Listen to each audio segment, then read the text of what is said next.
Allah Subhanahu wa taala mengatakan wa ma min dabbatin fil ardi wala ta'irin yatiru bi janahihi illa umamun amsalukum ma farratna fil kitabi min syai'in thumma ila rabbihim yuhsyarun. Dan tidaklah seekor binatang pun yang ada di bumi ataupun burung-burung yang terbang dengan kedua sayapnya, melainkan semuanya adalah umat-umat juga seperti kalian. Tidak ada satupun yang kami luputkan dalam kitab, kemudian kepada Tuhan mereka lah mereka dikumpulkan. Dari ayat ini kita tahu bahwa binatang ataupun hewan itu sama dengan kita. Mereka adalah umat yang Allah ciptakan. Makanya Allah mengatakan illa umamun amsalukum, kecuali semuanya hewan-hewan dan binatang itu merupakan umat-umat juga seperti kalian. Sering kita mungkin mendengar bahwa manusia itu dilebihkan oleh Allah Subhanahu wa taala dengan akalnya, sementara binatang itu tidak memiliki akal katanya. Dia hanya sekedar makan, minum, menghabiskan syahwatnya, kemudian mati.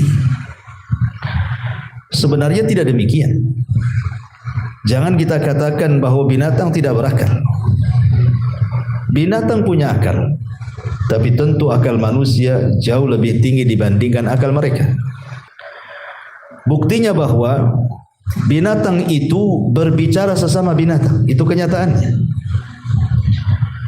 Bahkan bukan hanya bicara dengan sesama mereka, sejenis mereka, terkadang juga berbicara dengan manusia. Contoh ketika Al-Quran bicara tentang Nabi Allah Sulaiman. Ketika Nabi Allah Sulaiman alaihi salatu wassalam kehilangan burung hudhud.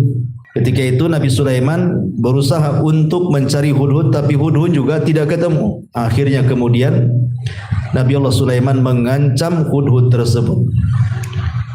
Dia akan menyembelih, mengazab dengan keras atau mendatangkan alasan, kan gitu. Kemudian setelah beberapa saat rupanya hudhud datang. Kemudian hudhud memberikan alasan, terjadilah dialog antara hudhud dan Sulaiman. Ya kan? Di mana hudhud mengatakan bahwa aku memiliki pengetahuan yang engkau tidak punya. Kemudian dia bercerita, aku terbang sampai ke Yaman, kemudian aku mendapatkan satu istana yang sangat megah dan dipimpin seorang ratu. Sayang mereka bukan para penyembah Allah, tapi mereka menyembah matahari, kan itu. Ya'buduna asy-syamsa wal qamar, dan juga bulan. Akhirnya kemudian Sulaiman pun mengirim surat lewat hudhud. Singkat cerita, akhirnya semua yang ada di kerajaan itu, Ratu Balqis dan seluruh umat yang ada di situ masuk ke dalam Islam, maksudnya ke agama Sulaiman. Berarti menunjukkan bahwa hudhud inilah wasilah hidayah masuk Islamnya Ratu Balqis dan orang-orang Sabah, ya kan? Syahidnya di sini terjadi dialog. Kalau tidak berakal tidak mungkin berdialog, ya kan? Ya. Kemudian juga masih kisah Sulaiman. Ketika Nabi Allah Sulaiman bergerak dengan pasukannya, kemudian Raja Semut bicara dengan pasukannya dan mengatakan, ya ayyuhan namlu udkhulu masakinakum la yahtimannakum Sulaiman wa junuduhu wa hum la yashurun, kan itu. Wahai pasukan semut, segera kalian masuk ke rumah-rumah kalian. Jangan sampai Sulaiman menginjak kalian, sementara dia tidak tahu kalau dia sedang menginjak kalian. Dialog sesama semut dan dialog antara burung hudhud dengan Nabi Sulaiman menunjukkan mereka punya akal, kan gitu ya. Kalau tidak punya akal, kenapa bisa terjadi dialog, bicara? Ya. Akan tetapi apa yang kita lihat dari binatang-binatang itu tentu tidak sebagaimana yang Allah sembunyikan dari binatang-binatang itu. Tidak semua kita tahu kan kehidupan binatang, hanya kita lihat dohirnya saja. Tetapi yang tersembunyi di antara mereka kan kita tidak tahu, hanya Allah yang tahu. Tapi dari dua dalil itu menunjukkan bahwa binatang juga punya akal. Dan terkadang yang lebih hebatnya adalah binatang itu dilebihkan dari segi ubudiyah dibandingkan manusia. Manusia kebanyakan sekarang banyak kufur. Ada yang musyrik, ada yang kafir kan gitu ya. Ada yang menyembah bintang, bulan, macam-macam disembah di dunia ini. Tapi binatang tidak pernah menyekutukan Allah. Makanya Allah Subhanahu wa taala mengatakan wa im min kulli syai'in illa yusabbihuna bihamdi walakin la tafqahuna tasbihahu.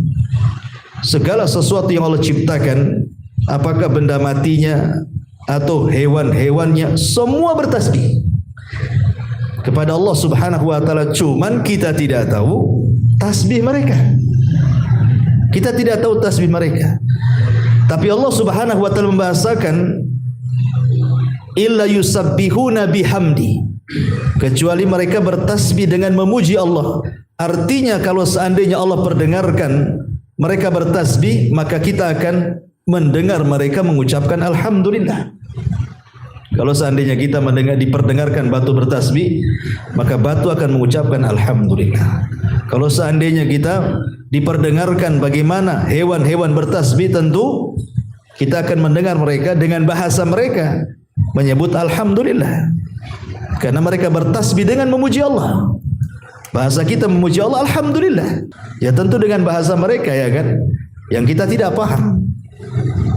Tapi yang jelas bahwa binatang dari segi ubudiyah ternyata jauh lebih hebat dibandingkan manusia. Ma'asyiral muslimin yang dimuliakan Allah Subhanahu wa taala. Kemudian juga yang perlu dipahami dari hewan ini bukan hanya sekedar ubudiyahnya saja mereka itu. Tetapi kita tahu bahwa tidak ada satupun hewan yang Allah ciptakan tercipta sia-sia, nggak ada. Tidak ada. Jangan antum mengatakan buat apa Allah ciptakan kodok, buat apa Allah ciptakan semut, ciptakan kecoa, kaki 1000 dan begitu seterusnya. Nggak perlu antum bertanya seperti itu. Kenapa demikian? Karena tidak ada satupun ciptaan Allah Subhanahu wa taala itu yang sia-sia. Semua ada manfaatnya. Dan itu ditunjukkan di dalam sebuah ayat di dalam Al-Qur'anul Karim. Allah Subhanahu wa taala berfirman di sini bahwa tidak ada satupun ciptaan Allah yang sia-sia. Dalam surah Asy-Syura ayat 29. Allah mengatakan wa min ayatihi khalqus samawati wal ardi wa ma batha fihima min dabbah. Dan di antara tanda-tanda kuasa Allah, di antara tanda-tanda kuasa Allah Subhanahu wa taala adalah Allah menciptakan langit dan bumi serta menciptakan dabah, binatang-binatang. Jadi binatang-binatang yang Allah ciptakan itu adalah kuasa Allah. Tidak mungkin ketika Allah menunjukkan kekuasaannya main-main, mustahil. Ya, tidak mungkin Allah ketika menciptakan sebuah perkara yang itu menunjukkan kekuasaannya abath, tidak ada faedahnya. Tidak.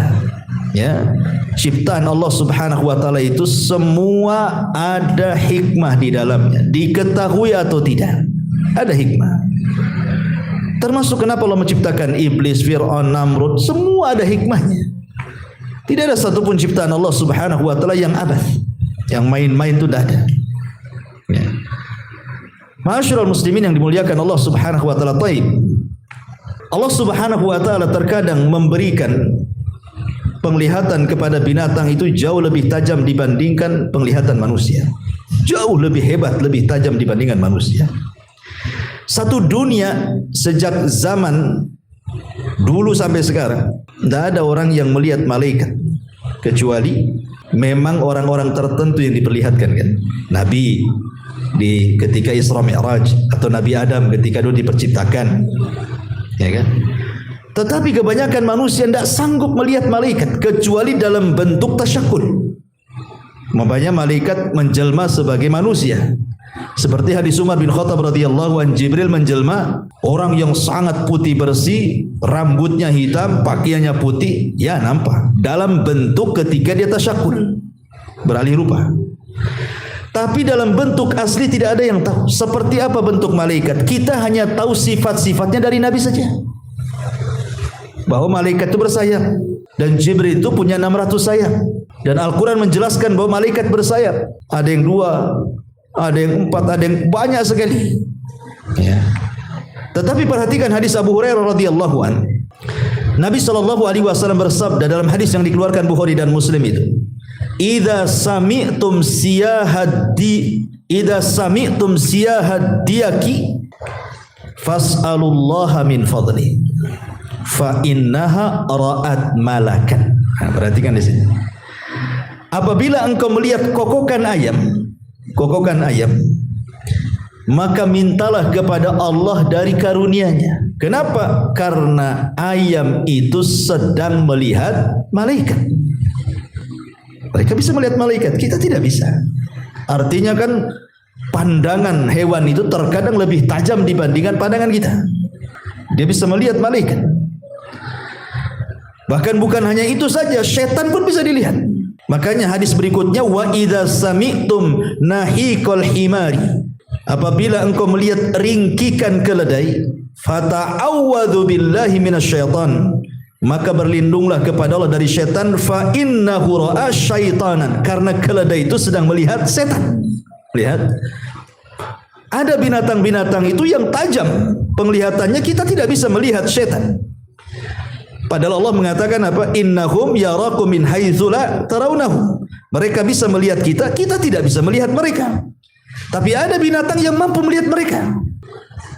Melihat malaikat. Berdasarkan hadis Abu Hurairah radhiyallahu anhu di sini. Dalam riwayat, idza sami'tum nubahal kilab wa nahiqal humri bil laili fata'awwadhu billahi fa innahunna yarayna ma la tarawna. Apabila kalian mendengar gonggongan anjing atau ringkikan keledai tengah malam, maka berlindunglah kepada Allah, karena anjing dan keledai itu sedang melihat sesuatu yang kalian tidak bisa melihatnya. Ya kan? Menunjukkan apa? Pandangan hewan ternyata lebih tajam dibandingkan manusia. Bisa melihat hal-hal yang gaib. Ini dari segi pandangan. Ya. Dari segi pendengaran, hewan itu terkadang dia lebih tajam pendengarannya. Bayangkan saja ma'asyiral muslimin yang dimuliakan Allah Azza wa Jalla. Hewan-hewan itu mampu mendengar orang yang diazab di kuburan. Kita tidak bisa mendengar. Tapi hewan bisa mendengar orang yang sedang diazab itu. Dan itu ditunjukkan dalam hadis Nabi SAW. Ketika Nabi SAW mengatakan, innal abda idza wada'a fi qabrihi wa tawalla anhu ashab. Apabila seorang hamba diletakkan di liang lahat, kemudian dipendam, kemudian orang yang mengantarnya sudah mulai balik pulang. Ya. Apa yang terjadi? Kemudian datang Munkar dan Nakir bertanya kepada sang mayit itu tentang 3 soalan. Man rabbuka wa man nabiyuka wa ma dinuka. Kalau mereka tidak bisa menjawab, summa yudrabu bimitrakin min hadidin dharbatan baina udhunaihi. Maka dia akan dipukul dengan gada dari besi, sekali pukulan di antara 2 telinganya, fayasihu sayhatan, dia pun menjerit kesakitan, yasmauha man yalihi ghaira thaqalaini al-insi wal jin. Maka akan mendengar makhluk di sekitarnya kecuali manusia dan jin. Siapa makhluk di sekitarnya? Dalam riwayat tasma'uhul bahaim, di mana bahaim itu binatang-binatang ternak mendengarnya. Kalimat bahaim itu artinya kambing, sapi, unta, itu disebut bahaim. Makanya Allah mengatakan bahimatul an'am. Hewan yang dikurbankan itu harus dari minal bahaim, kan itu. Bahaim itu maksudnya kambing, sapi, unta. Nah, itu maksudnya bahaim. Dalam riwayat tasma'ul bahaim, Atau bahaim itu artinya hewan-hewan. Jadi hewan-hewan itu bisa mendengar. Ya, orang yang sedang diadab di kuburan, manusia tidak bisa mendengar. Makanya dalam hadis yang disahihkan oleh Syekh Nasiruddin Albani rahimahullahu taala yang dikeluarkan Imam Tabrani dari Ummu Bashir radhiyallahu anha, kata Nabi SAW, ista'idzu billahi min adzabil qabri innahum yu'adzabuna fi kuburihim adzaban tasma'uhul bahaim. Berlindunglah kepada Allah dari azab kubur, karena mereka diazab di kubur-kubur mereka dengan azab yang pedih yang hanya bisa didengar oleh bahaim, hewan-hewan saja. Menunjukkan bahwa pendengaran hewan itu luar biasa, ya kan? Dia punya ketajaman mendengar melebihi manusia, punya penglihatan yang jauh melebihi pandangan manusia, bahkan punya insting yang luar biasa. Punya insting yang luar biasa hewan-hewan itu. Sehingga mereka mampu mendeteksi hal-hal yang bisa membahayakan kepada mereka. Nanti saya akan jawab dari pertanyaan itu. Tapi bertolak dari sini, ma'asyiral muslimin yang dimuliakan Allah Azza wa Jalla, apakah kemudian perilaku-perilaku binatang yang aneh yang kita saksikan di media, sebelum terjadi gempa, sebelum terjadi gunung meletus, sebelum terjadi tsunami, kan banyak keanehan-keanehan itu kan, ya. Apakah itu satu, dia adalah tanda dari tanda-tanda kiamat, maknanya kiamat sudah dekat? Satu, ini harus dijawab. Yang kedua, apakah dia hanya sekedar sinyal saja bahwa dengan perilaku binatang yang aneh yang tidak biasa itu menandakan akan terjadi musibah besar, gempa kah, tsunami kah, gunung meletuskah, dan begitu seterusnya, atau itu hanya tabiat biasa binatang? Pertama saya jawab, ya. Apakah dia dari tanda-tanda kiamat? Maka kita katakan tidak ada satupun riwayat, baik Al-Quran, baik hadis Nabi SAW, bahwa perilaku-perilaku aneh binatang sebelum terjadi musibah itu satu di antara tanda-tanda kiamat. Tidak besar, tidak kecil. Maksudnya tidak masuk dalam tanda-tanda kiamat kecil, tidak juga masuk pada tanda-tanda kiamat besar, karena tidak ada. Contoh umpamanya sebelum terjadi tsunami banyak ikan, ya kan pernah terjadi itu. Sebelum terjadi itu kan ikan banyak, nggak ada biasa. Kau tahu ikan banyak. Kemudian di Cina tiba-tiba kemudian kodok semua loncat ke jalan raya. Entah berapa ribu kodok di jalan raya. Setelah itu terjadi gempa. Ya. Atau di Wuhan, sebelum terjadi gempa di Cina itu kan harimau itu sampai menabrak-nabrakan kepalanya itu di pintu-pintu. Setelah itu terjadi gempa. Bahkan saya baca di artikel itu ketika sebelum terjadi tsunami, gajah-gajah itu di Sumatera sana itu berperilaku aneh. Seolah-olah tahu ada tanda seperti itu. Ya, termasuk yang terbaru yang viral sekarang kan. Ya, sebelum terjadi gempa di Turki ya.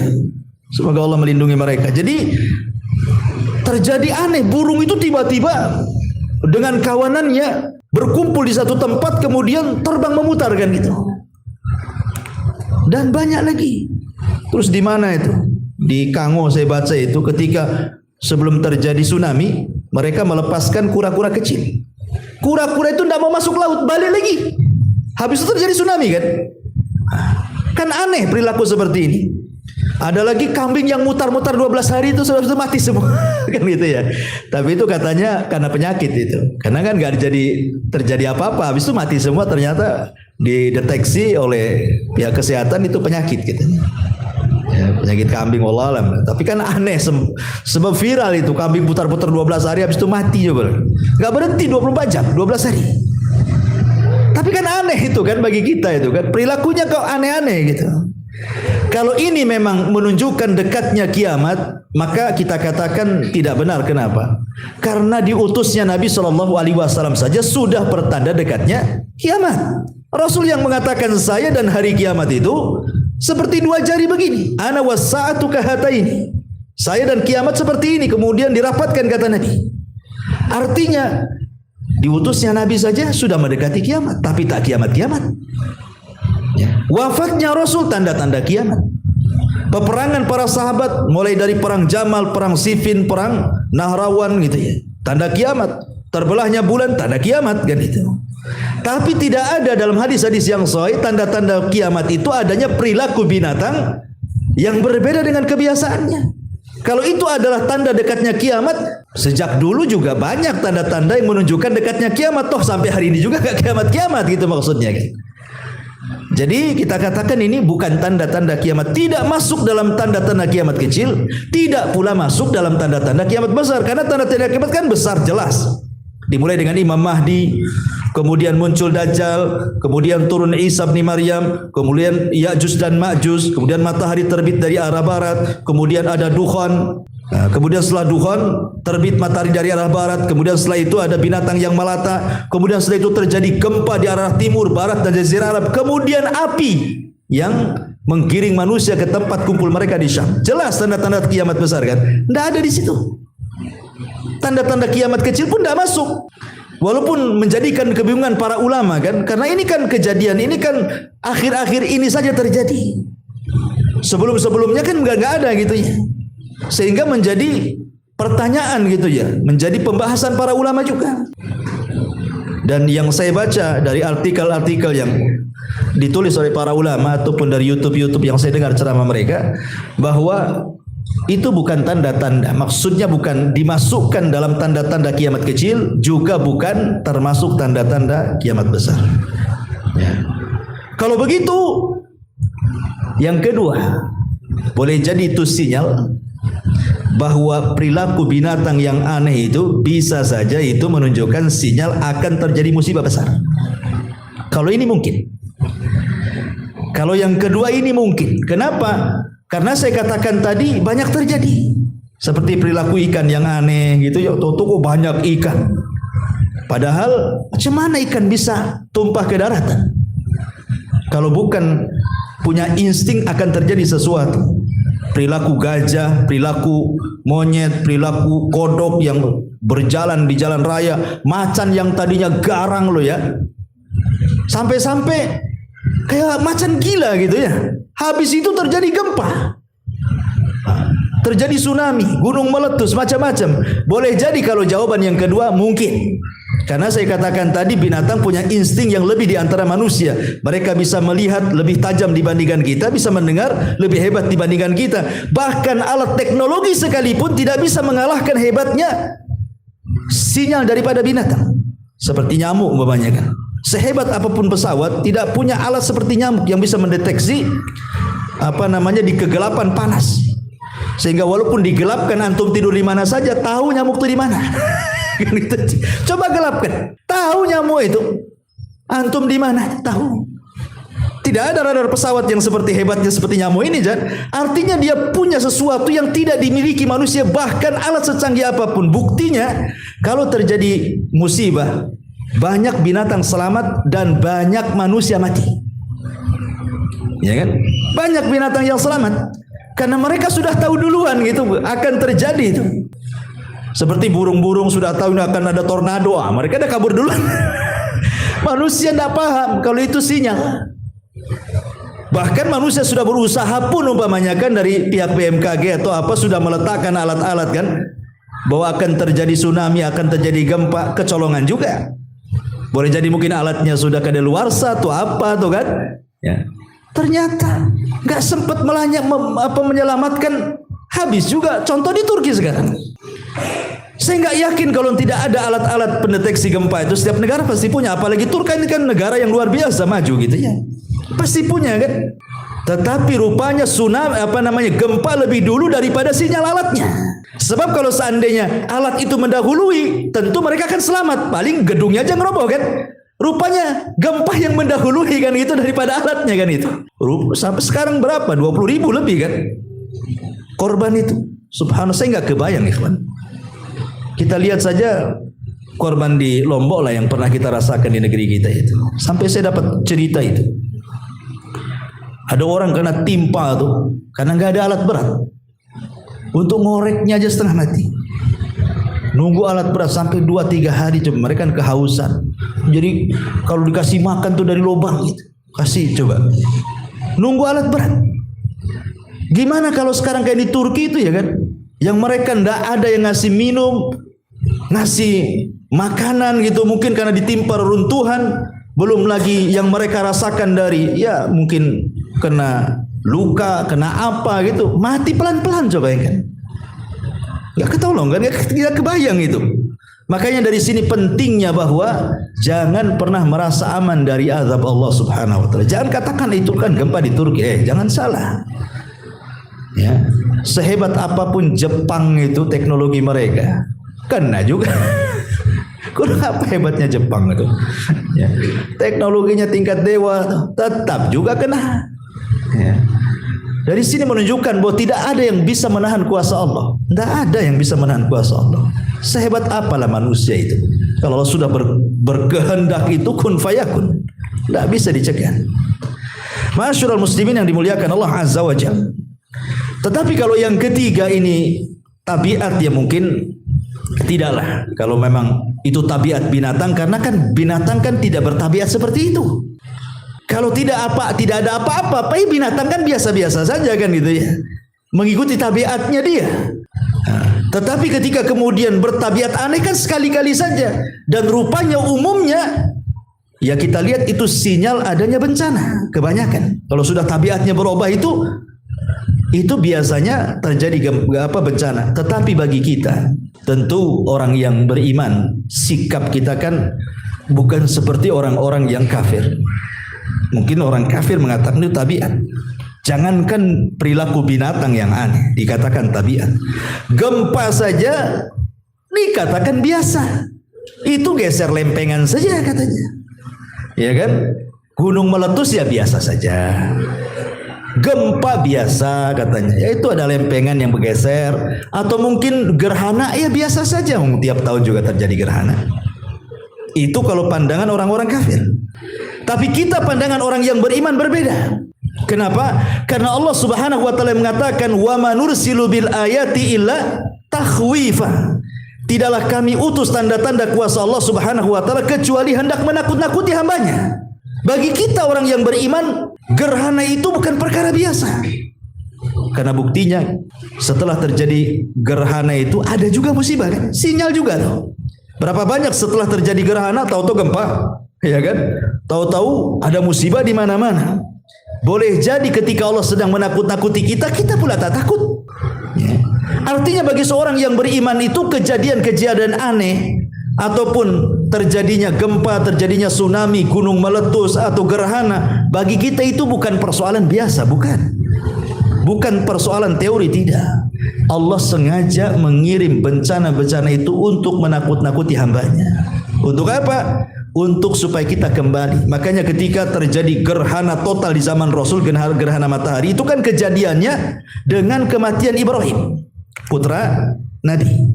Kan kejadiannya itu kan Ibrahim meninggal, putra Maria Kiptia, putra Nabi, terjadi gerhana total matahari, gelap Madinah. Kalau sekarang ada listrik, nggak ngaruh, gerhana total tetap aja terang kan gitu ya. Zaman sekarang mana ada tahu gerhana total nggak total sama saja. Total cetek listrik, ada gelap. Di zaman itu kan susah penerangan. Kalau gelap ya gelap sekali. Makanya wajar ketakutan. Sampai Rasul itu ketinggalan sesuatu yang dipakai, saking takutnya menuju masjid. Ada yang ketinggalan. Kemudian Rasul mengatakan as-salatul jami'ah, as-salatul jami'ah. Kemudian Rasul mengajak salat kusuf. Kemudian Rasul itu berkhutbah luar biasa, khutbahnya mengingatkan tentang hari akhir dan mengingatkan tentang bahaya maksiat. Kemudian Rasul SAW mengatakan apa? Sesungguhnya gerhana ini bukan karena kematian, bukan pula karena kelahiran. Bukan karena kematian anakku, bukan pula ada yang lahir orang besar, dah, kata Rasul.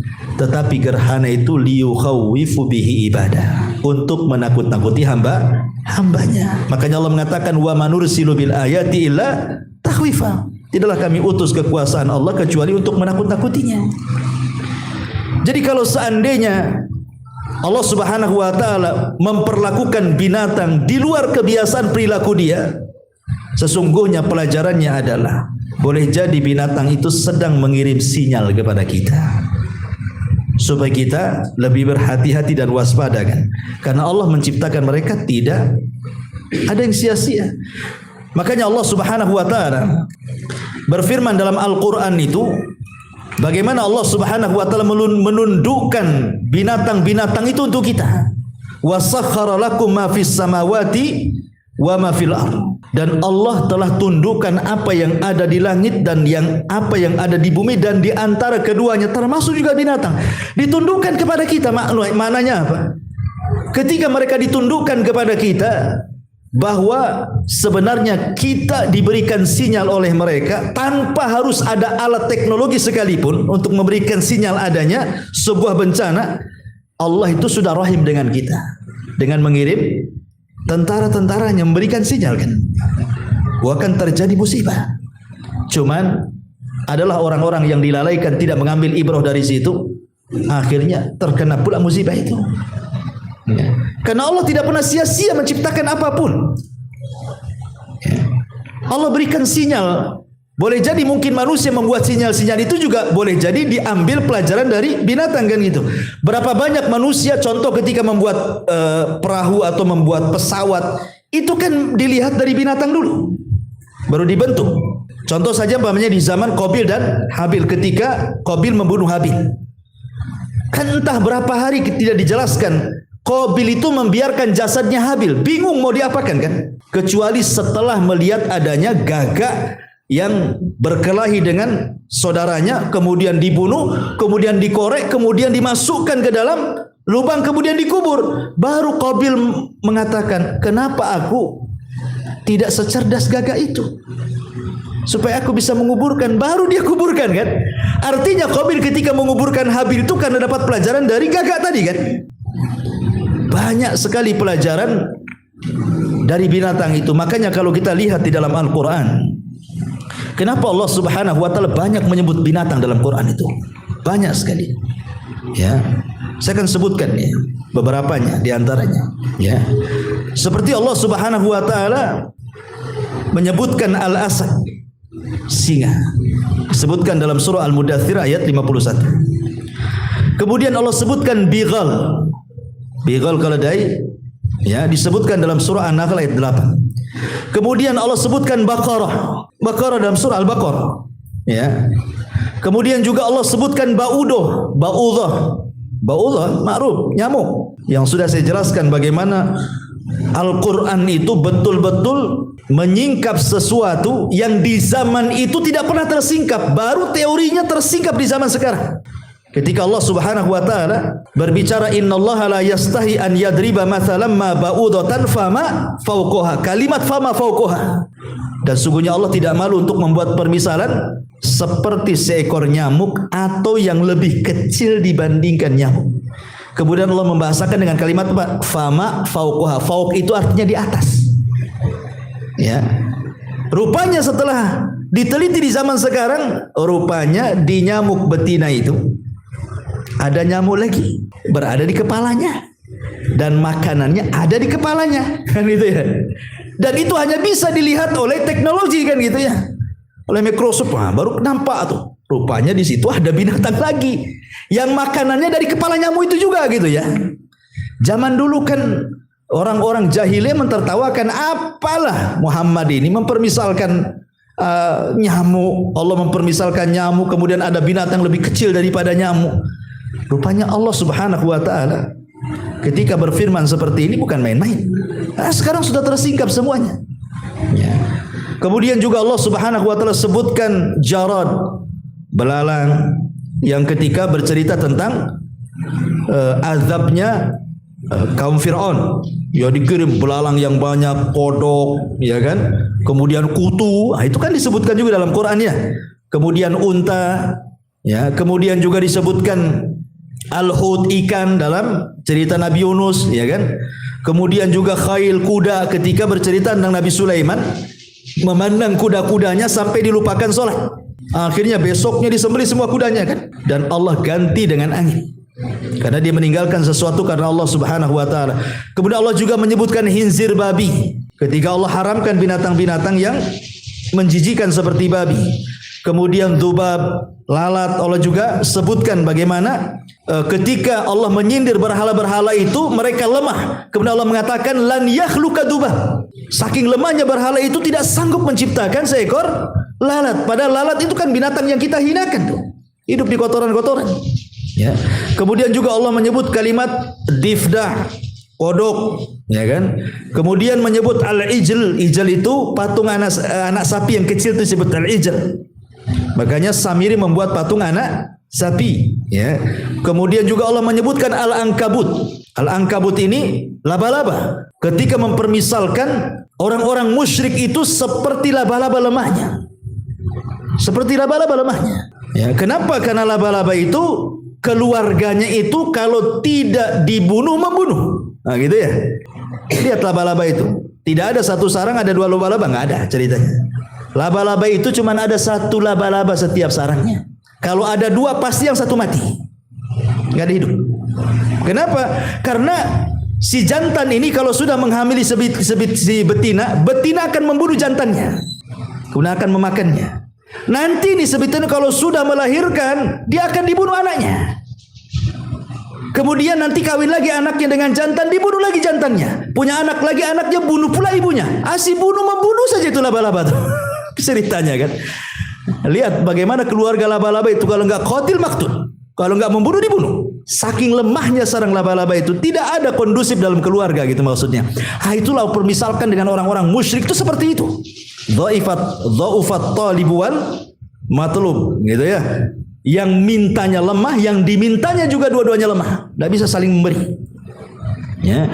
Kemudian juga Allah Subhanahu wa taala juga sebutkan al-qiran, kera, ya. Seperti kutukan kepada Bani Israel. Mereka dikutuk jadi kera. Kemudian kumal kutu, kemudian al-kalbu anjing, kemudian juga al-maiz, ya, kambing, ya, kambing bahasa kitanya kambing kacang, disebut maiz itu ya. Kemudian nakhlah, tawon, namal, semut, hudhud, kemudian juga al-fil, gajah gitu ya. Kemudian juga al-ghurab, gagak, kemudian dabatul ar, dan binatang-binatang yang melata yang lainnya. Artinya sebanyak ini Allah sebutkan binatang-binatang, tidak mungkin kalau tidak ada pelajarannya. Semua ada pelajaran. Binatang yang Allah sebutkan dalam Al-Quran itu ada ibrah dan pelajarannya.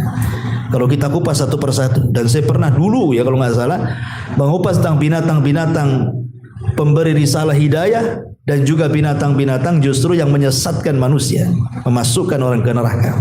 Ya, entah tahun berapa dulu ya. Intinya bahwa binatang-binatang yang berperilaku aneh di tengah-tengah kita ini jangan dianggap remeh, gitu maksudnya ya. Boleh jadi akan terjadi sesuatu. Jangan dianggap biasa. Ya, karena orang yang beriman itu tidak mungkin melihat kejadian seperti itu kejadian biasa. Pasti Allah memberikan sinyal untuk menakut-nakuti kita. Sama dengan gempa, sama dengan tsunami, sama dengan gerhana. Wa manursilu bil ayati illa takhwifa. Tidaklah kami mengutus tanda-tanda kekuasaan kami kecuali untuk menakut-nakuti hambanya.